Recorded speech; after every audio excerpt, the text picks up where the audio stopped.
जय Malhar news चॅनलच्या सर्व प्रेक्षकांना सपना चौधरीचा नमस्कार। राज्यासह नंदुरबार जिल्ह्यात पावसाने पाठ फिरवल्याने नंदुरबारातील शेतकरी संकटात।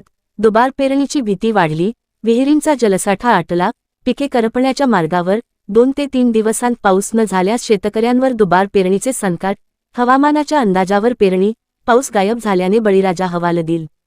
राज्यासह नंदुरबार जिल्ह्यात पावसाने पाठ फिरवल्याने शेतकऱ्यांवर संकटाचे ढग दाटले आहेत।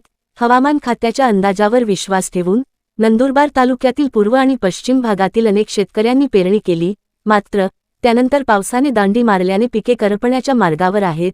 विहिरीतील पाणीसाठाही झपाट्याने आटत असल्याने शेतकऱ्यांची चिंता अधिकच वाढली आहे। जिल्ह्यात अद्यापही समाधानकारक पाऊस झालेला नसल्याने अनेक ठिकाणी पेरण्या रखडल्या आहेत। ज्या शेतकऱ्यांनी उपलब्ध पाण्यावर पेरणी केली त्यांच्यासमोर आता पिके वाचवण्याचे मोठे आव्हान उभे ठाकले आहे। येत्या 2 ते 3 दिवसांत चांगला पाऊस झाला नाही तर पिके वाळून दुबार पेरणीचे संकट शेतकऱ्यांवर ओढवण्याची शक्यता आहे। त्यामुळे बळीराजाचे लक्ष आता आकाशाकडे लागले असून लवकरात लवकर दमदार पावसाची अपेक्षा व्यक्त केली जात आहे। सपना चौधरी, जय मल्हार न्यूज, नंदुरबार।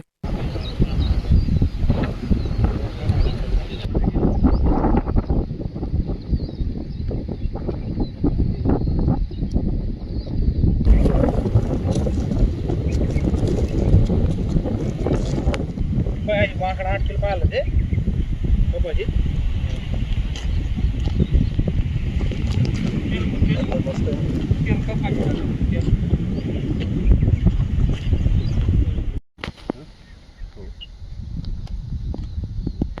पहिले ना आपण हे करलं ते नंतर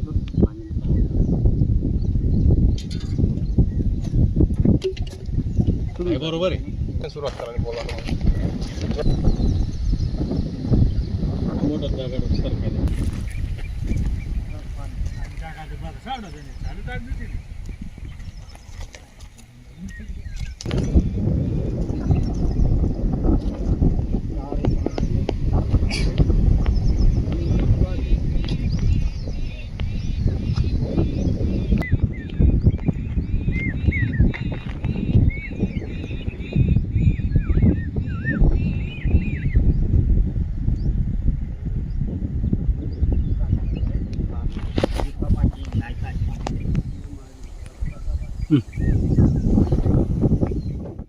माझं नाव दिलवर किसन पाटील आणि मी कापूस लावलेला आहे। पाऊस येईल आणि येईल थोडं मुक्त पाणी होतं, पण पाऊस तर आलाच नाही। उलट आमची दशा वाईट करून गेला, थोडाफार आला तर आला आणि ही अवस्था झालेली आमच्या आज कपाशीची। आमच्या आता फक्त वरुण राजावरच भरोसा, खाली तर पाणी नाही विहिरींमध्ये। मग आता वरुण राजा भगवंत येतो नाही येतो आणि हवामान खातं सांगतोय, पंजाब डाऊन सांगतोय उद्या येणार आहे, उद्या येणार आहे, उद्या येणार आहे। दुसरं काही नाही, आता नाही इलाज आहे, काय करणार शेवट बस।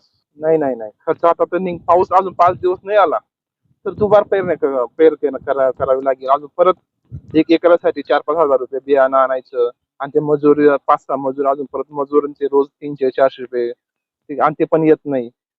काय शेतकरी कसं काय वर येईल?